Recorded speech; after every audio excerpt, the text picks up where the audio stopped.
हरे कृष्णा। आज हम शिक्षाष्टकम के 7वें श्लोक को अच्छे से समझेंगे। युगायितं निमेषेण चक्षुषा प्रावृषायितं शून्यायितं जगत् सर्वं गोविंद विरहेण में।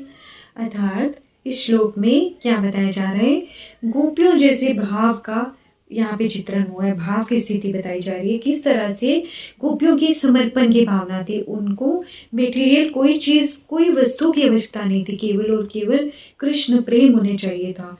उनकी स्थिति कैसी होती थी, वो तवे पे रोटी बना रही होती थी, रोटी वहां रख के उनको जैसे वंशी की आवाज आती थी, वंशी वादन होता था, तो वो रोटी वहीं जलती रह जाती थी और वो कृष्ण के पास चली जाती थी। और कई बार तो ऐसा होता था कि वो श्रृंगार करते हुए ही अपना अटपटा श्रृंगार करके वैसे ही चली जाती थी। कई बार तो वो जैसे अपने पति को खाना खिला रही होती थी और जैसे ही वंशी वादन हुआ वहीं सब कुछ छोड़ के चली जाती थी।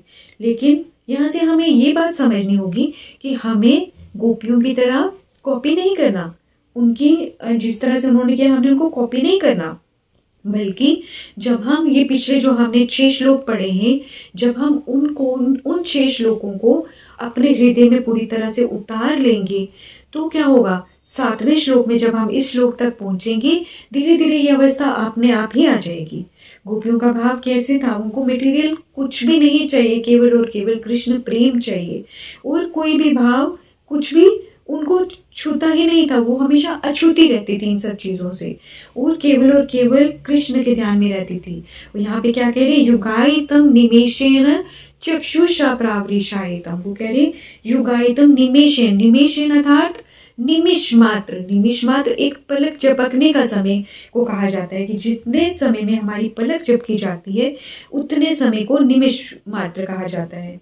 तो गोपियों की अवस्था क्या थी, उनको एक पलक झपकने के समय तक का भी समय कैसा लगता था, युगायितम, युगों के समान लगता था कि जैसे कितने युग बीत गए कृष्ण जी से वो बिछड़ी हुई है, एक पलक झपकने का समय उनको इतना लंबा लगता था।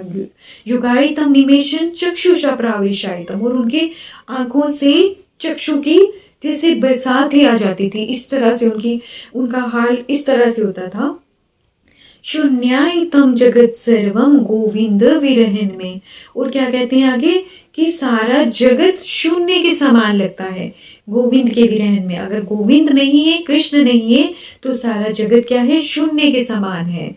तो जिस प्रकार से उदाहरण के माध्यम से समझते हैं कि जिस प्रकार से शून्य की कोई वैल्यू होती है, नहीं होती ना, क्योंकि शून्य जो है वो तो शून्य है, उसका अर्थ कुछ भी नहीं है। बहुत सारे शून्य हो हमारे पास, उसका कोई अर्थ होगा, नहीं होगा।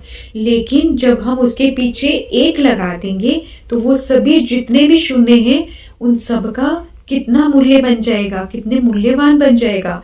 ठीक उसी प्रकार से हमें क्या करना है, ये सारा जगत क्या है, शून्य है, और इस सारे जगत के साथ हमने कृष्ण जी को जोड़ देना है, कृष्ण जी को सामने रखना है और आगे ये सारा जगत के शून्य लगा देने। तो आप बताइए कितनी बड़ी वैल्यू बन जाएगी ना हमारे जीवन की। तो हमें यही यहाँ से सीखना है, शून्यायितं जगत सर्वम गोविंद विरहन में। और जिस तरह से गोपियों का भाव था उसी प्रकार से महाप्रभु क्या कह रहे हैं कि युगायितं निमेषेण चक्षुषा प्रावृषायितं शून्यायितं जगत सर्वम गोविंद विरहन में। पल भर का समय, पलक झपकते जितना पलक झपकने का समय होता है, इतना समय भी युगों के समान हमें लगे। हम इतना कृष्ण भक्ति में डूब जाएं कि हम कृष्ण जी के सिवा हमें सारा जगत शून्य के समान लगे। इतनी हमारी भक्ति इतनी प्रगाढ़ होनी चाहिए। लेकिन ये कैसे होगी, हरि नाम करने से होगी। तो हमें नित्य भजना चाहिए, हरे कृष्ण कृष्ण कृष्ण हरे हरे, हरे राम राम राम हरे हरे, हरे कृष्णा हरे।